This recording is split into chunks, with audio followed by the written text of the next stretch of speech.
하나님께서 죄인을 구원하셔서 하나님 나라 백성으로 삼아 주시겠다는 지극히 은혜로운 언약을 사람에게 하실 때 사람이 그 은혜 언약을 확실하게 믿을 수 있도록 언약의 표까지 주셨습니다.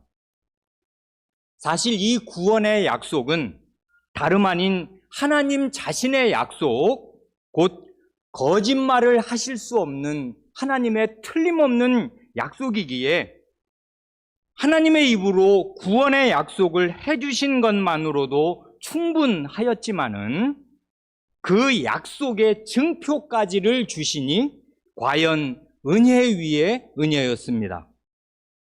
대표적인 언약의 증표가 구약시대의 할례입니다.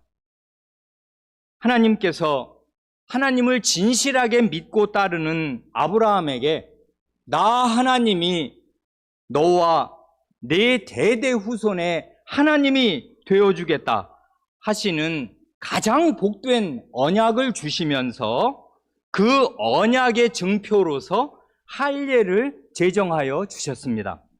할례란 쪼갤 할자라는 그 말 그대로 육체의 일부를 쪼개어 잘라내는 예식입니다.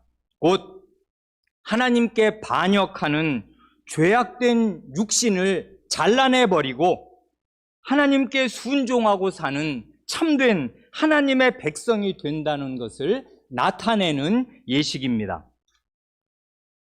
할례가 언약의 표이자 하나님의 백성이 되는 표라면은 이 구원의 언약이 실제로 역사상에 구현되어서 아브라함의 후손이 실제로 구원받은 것을 나타내는 대표적인 예식은 유월절입니다.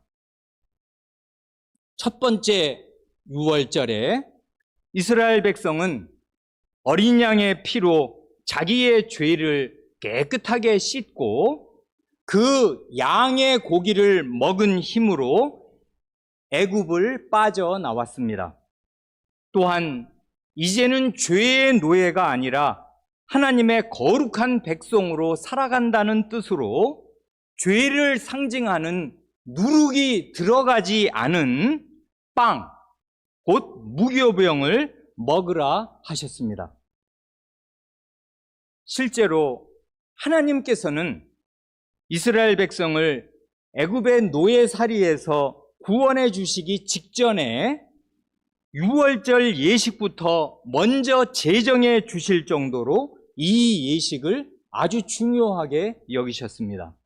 그 이유는 출애굽의 구원은 역사상 단 한 번뿐이지만은 하나님의 백성은 그 뒤로도 대대로 있을 것이기에 후대에 올 하나님의 백성도 구원의 은혜를 생생하게 누리도록 배려하신 것이고 은혜의 방도를 친히 마련해 놓으신 것입니다. 곧 후대의 하나님의 백성이 참된 믿음으로 매년 유월절 예식에 참여할 때마다 출애굽의 구원을 가능케 한 하나님의 은혜와 능력을 생생하게 맛보고 누리게 하신 것입니다. 문제는 이렇게 언약의 표요, 하나님의 백성의 표를 가진 아브라함의 자손 이스라엘이 결국 멸망하고 말았다는 사실입니다. 나라가 망하고 온 백성이 강대국의 포로가 되어서 사실상 유월절 이전의 상태, 애굽의 노예 상태로 되돌아가 버린 셈이 되고 말았습니다. 이렇게 구약의 역사는 구원받은 하나님의 백성이라도 멸망할 수가 있다는 두렵고 충격적인 사실을 가감없이 보여줍니다. 멸망의 원인을 여러 가지 면에서 말할 수 있겠지만 할례와 유월절의 본뜻에 비추어 살펴볼 수도 있겠습니다.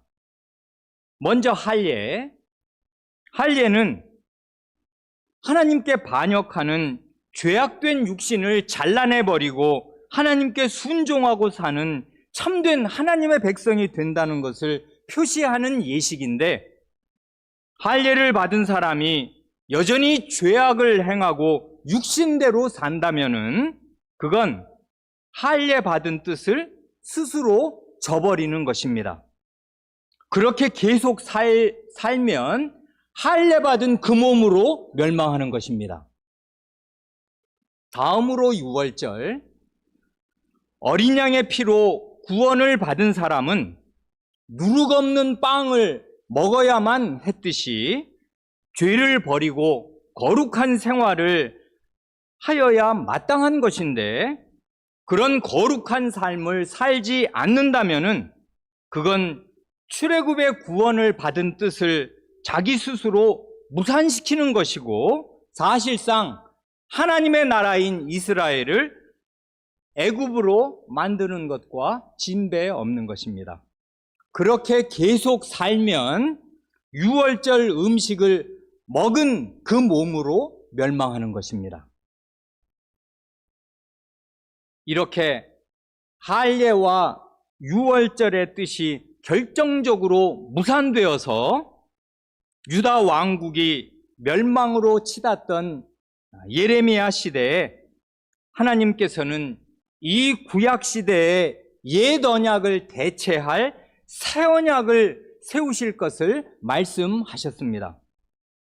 오늘 첫 본문으로 읽은 예레미야 31장 31절 이하의 말씀이 그것입니다. 여호와의 말씀이니라. 보라, 날이 이르리니 내가 이스라엘 집과 유다 집에 새 언약을 세우리라. 이 언약은 내가 그들의 조상들의 손을 잡고 애굽 땅에서 인도하여 내던 날에 맺은 것과 같지 아니할 것은, 내가 그들의 남편이 되었어도 그들이 내 언약을 깨뜨렸음이라. 여호와의 말씀이니라. 그러나 그날 후에 내가 이스라엘 집과 맺을 언약은 이러하니 곧 내가 나의 법을 그들의 속에 두며 그들의 마음에 기록하여 나는 그들의 하나님이 되고 그들은 내 백성이 될 것이라. 여호와의 말씀이니라. 이 짧은 석절에 여호와의 말씀이니라 하시는 말을 3번이나 하시면서 하나님께서 새 언약을 세우실 것을 자신의 이름을 걸고 약속하십니다.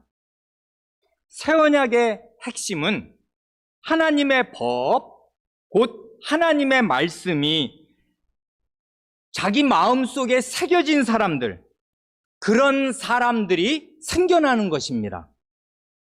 그 사람들은 하나님의 말씀이 늘 자기 마음 속에 있으니까 그 말씀대로 생각하고 그 말씀대로 말하고 그 말씀에 따라 행동합니다. 하나님은 그런 사람들의 하나님이 되어주시고 그 사람들은 명실상부하게 하나님의 백성이 됩니다. 이게 하나님이 아브라함과 아브라함의 후손의 하나님이 되어주시고 아브라함과 아브라함의 후손은 하나님의 백성이 되게 해주시겠다는 것, 이게 아브라함에게 주신 언약의 핵심 내용 아니에요? 그러니 이러한 새 언약으로 옛 언약, 곧 아브라함에게 할례를 제정해 주시면서 약속하셨던 하나님의 옛 언약이 온전히 성취되는 것입니다.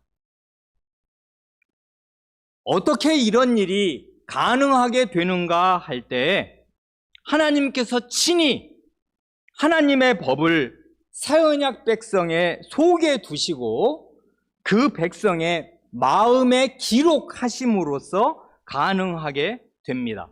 하나님께서 친히 그 일을 하시겠습니다. 그러나 어떤 식으로, 어떤 방법으로 하나님의 법이 사람의 마음에 새겨지게 되는가 하는 구체적인 그 방식은 이 예레미야 시대까지는 아직 알 수 없었습니다. 그런데 이스라엘이 완전히 멸망해서 포로 생활을 하던 에스겔 시대에 하나님께서는 새 언약을 이루실 하나님의 결정적인 방법을 이렇게 계시하여 주십니다.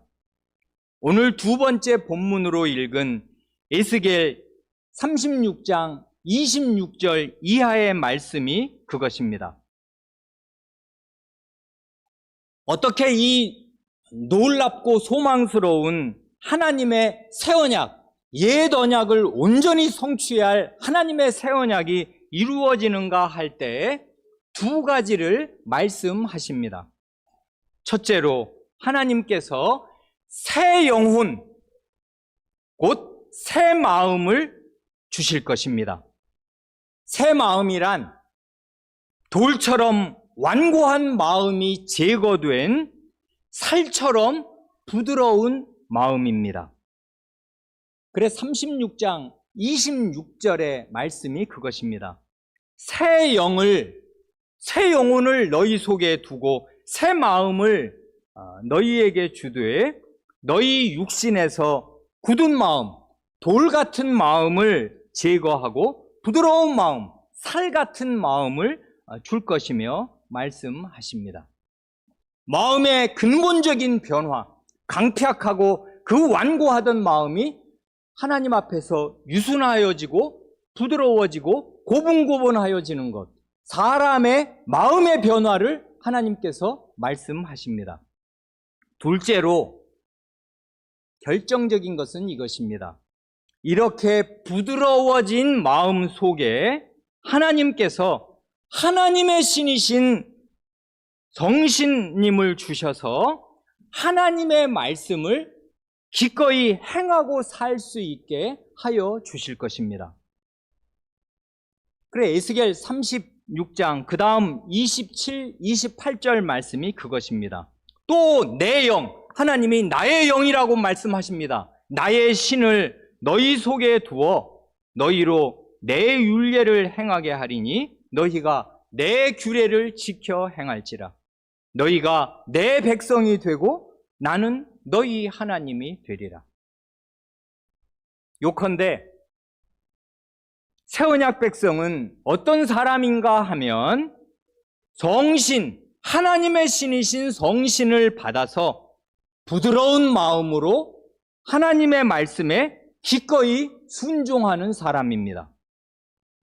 이렇게 하심으로써 하나님은 그들의 하나님이 되시고 그들은 하나님의 백성이 되리라 하신 아브라함에게 주신 그 옛 언약이 온전히 성취될 것입니다. 이렇게 볼 때 구약시대 전체의 문제는 한마디로 마음의 문제였습니다. 죄악된 마음, 완고한 마음으로 하나님의 말씀에 불순종하였기에 이스라엘은 할례를 받고도 망했고 유월절에 참여해도 소용이 없었습니다. 이런 죄인을 성신의 능력으로 새롭게 하셔서 새 마음, 순하고 부드러운 마음으로 하나님의 말씀에 순종하고 사는 사람이 되게 하여 주시겠다는 것이 새 언약의 요체입니다. 하나님께서 약속의 형태로만 구약시대에 주신 이 일을 어떻게 역사 가운데 실제로 이루시는가 하는 것이 신약시대의 세례와 성찬으로 잘 나타납니다. 사람으로서는 어떻게 해도 할 수가 없고 마음을 아무리 다부지게 먹어봐야 작심삼일에 불과할 그 불가능한 일을 하나님께서는 다름 아닌 그리스도와 성신으로 이루십니다.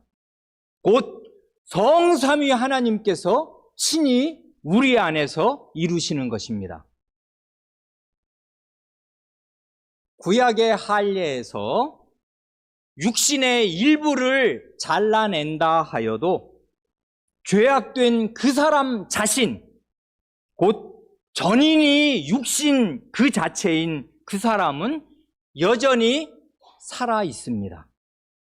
그러나 세례를 받을 때 신자는 십자가에 못 박혀 죽은 그리스도와 함께 죽어버리고 무덤에서 부활한 그리스도와 함께 새로운 생명, 새로운 마음을 가진 새 사람으로 살아납니다. 세례는 한마디로 그리스도의 죽음과 부활에 참여하는 것입니다. 다시 말해서 그리스도와 함께 죽고 그리스도와 함께 부활하는 것입니다. 죄인인 나는 그리스도와 함께 죽었습니다. 이제 살아있는 나는 기꺼이 하나님의 말씀에 순종하는 새 생명, 새 마음을 가진 새 사람, 이요 새로운 피조물입니다. 고린도후서 5장 17절 말씀과 같습니다. 그런즉 누구든지 그리스도 안에 있으면 새로운 피조물이라. 이전 것은 지나갔으니 보라 새 것이 되었도다. 나의 옛사람이 죽고 새 사람으로 다시 태어나는 이 기적 같은 재창조의 일을 창조주 성신께서 친히 행하십니다. 최근에 우리 교회는 주일 오후에 하이델베르크 요리문답을 고백하면서 이 요리문답이 69문답부터 74문답까지 6문답에 걸쳐 세례에 대하여 고백할 때 6문답 모두에서 그리스도의 피와 나란히 성신을 고백한다는 중요한 사실을 교회적으로 확인하였습니다.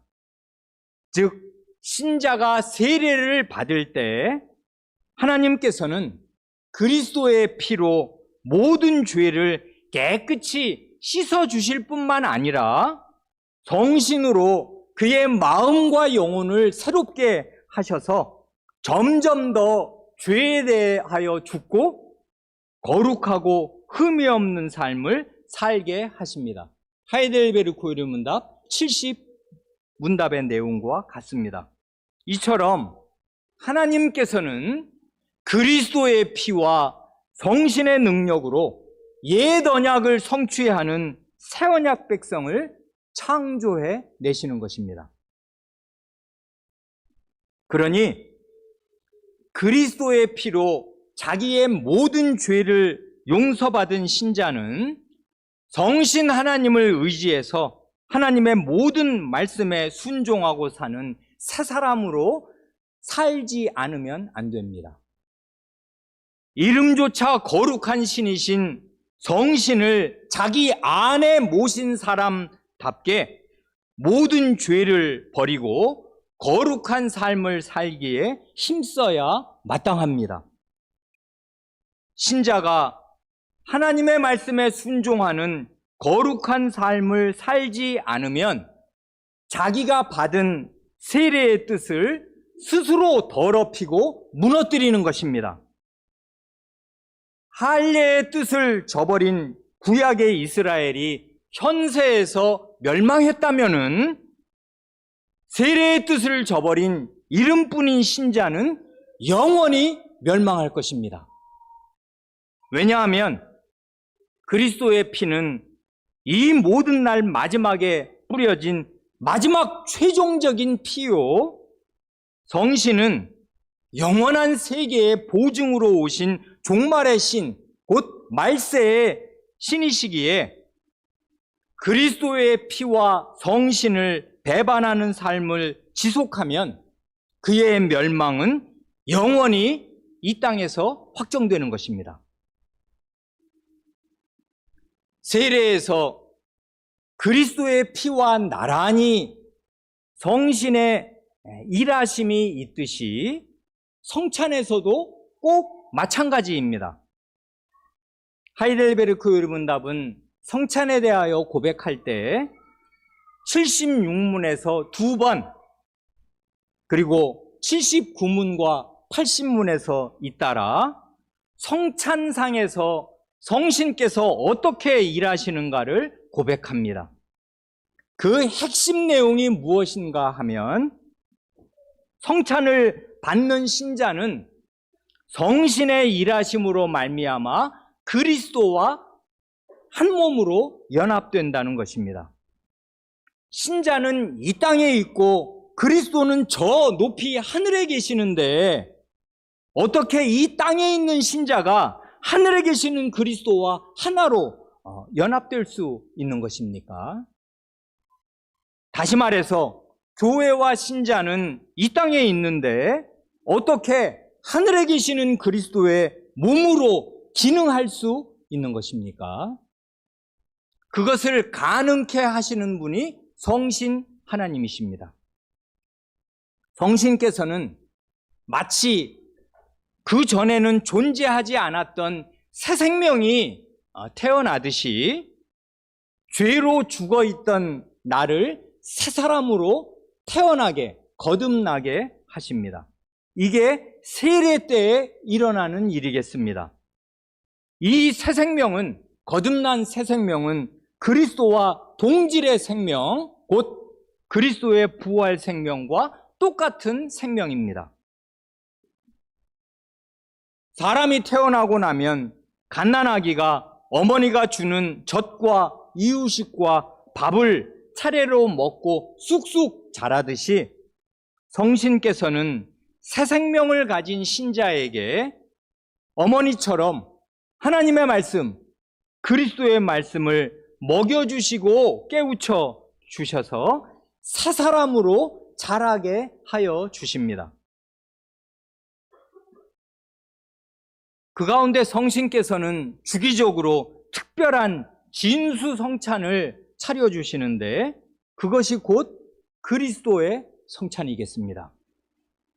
그리스도의 몸과 피를 뜻하는 성찬의 빵과 포도주를 신자가 먹고 마실 때 그 빵과 포도주가 내 몸속으로 들어와서 나와 하나로 연합된다는 것을 성찬회원은 다 생생하게 경험합니다.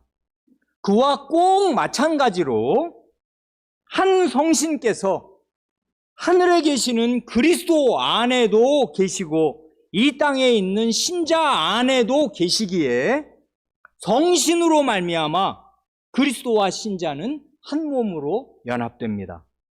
이것이 확실한 것은 성찬의 빵과 포도주가 내 몸 안에 들어와서 나와 한 몸이 되고 내 몸의 일부가 되는 것처럼 확실합니다. 고린도전서 6장 17절에 이런 말씀이 있습니다. 주와, 여기에 주는 부활하신 예수 그리스도를 가리키는 말이겠는데, 주와 합하는 자는 한 영이니라 하십니다. 한 영, 곧 한 성신으로 말미암아 신자는 주와 연합되게 되는 것입니다. 성신께서는 신자가 그리스도와 한 생명으로 연합된 한 몸인 사실을 성찬상에서 확증해 주시고 맛보여 주십니다.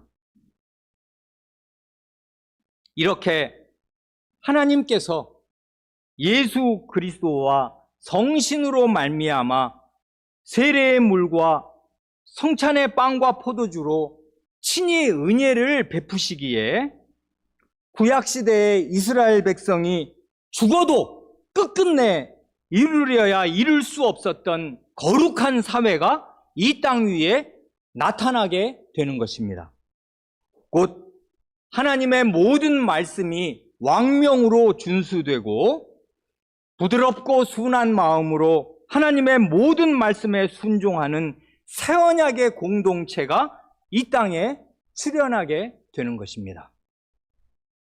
이 새 언약은 하나님께서 망극하게도 내가 그들의 남편이 되었어도 그들이 내 언약을 깨뜨렸음이라 하는 말씀을 하시면서 세우신 말하자면 피 맺힌 언약입니다. 곧 새 언약은 하나님께서 자기 아내의 간음을 목도한 남편으로서 비유컨대 피눈물을 흘리시면서 맹세로 세우신 언약입니다. 정말로 아드님의 피가 흘려졌습니다. 그러니 새 언약의 예식인 세례와 성찬에 참여하는 신자는 성부, 성자, 성신, 성삼위 하나님께서 일체가 되셔서 우리의 구원을 위해서 힘있게 일하시는 이 현장, 이 성찬상에서 내가 어떠한 사람이 되어야 마땅한가를 깊이 생각해야 마땅합니다. 옛 언약을 배반한 사람들이 구원받을 수 없었습니다. 그러니 새 언약을 배반한 사람이 어떻게 구원을 받겠습니까? 우리는 새 언약 백성으로서 이 언약을 신실하게 지키고 살 수 있는 모든 자원을 그리스도와 성신으로 이미 받았고 매주일 하나님의 말씀으로 인도를 받습니다. 그러니 부드럽고 순하고 고분고분한 마음으로 하나님의 모든 말씀을 자기 마음 중심에 받고 새겨서 이 말씀에 순종하고 사는 새 언약 백성으로 사는 길이 영생으로 가는 길이며 그리스도의 피가 담긴 이 성찬을 받은 사람의 마땅한 삶의 태도일 것입니다. 마지막으로 하이델베르크 요리문답 76문답을 함께 고백하면서 이 설교를 마치겠습니다. 그 교재 112쪽에 하이델베르크 요리문답 76문이 있습니다. 성찬에 관하여 고백하는 이 요리문답에 성신이 4번 언급되는데 이 76문에서 성신이 2번 잇따라 언급됩니다. 함께 고백하겠습니다. 76문. 십자가에 달리신 그리스도의 몸을 먹고 그의 흘리신 피를 마신다는 것은 무슨 뜻입니까? 답. 그것은 믿는 마음으로 그리스도의 모든 고난과 죽음을 받아들이고 이로써 죄사함과 영원한 생명을 얻는 것이며 나아가서 그리스도 안에 또한 우리 안에 거하시는 성신으로 말미암아 우리가 그리스도의 거룩한 몸에 더욱더 연합됨을 의미합니다. 비록 그리스도는 하늘에 계시고 우리는 땅에 있다 할지라도 우리는 그의 살 중에 살이요 뼈 중에 뼈이며 마치 우리 몸의 지체들이 한 영혼에 의해 살고 다스림을 받는 것처럼 우리도 한 성신에 의해서 영원히 살고 다스림을 받습니다. 아멘. 아멘. 이제 성찬을 받겠습니다. 성찬은 우리 교회의 성찬 회원과 손님 가운데 사전에 교회 치리회에 오셔서 자신에게 성찬 받을 믿음이 있음을 밝히신 분들이 받겠습니다.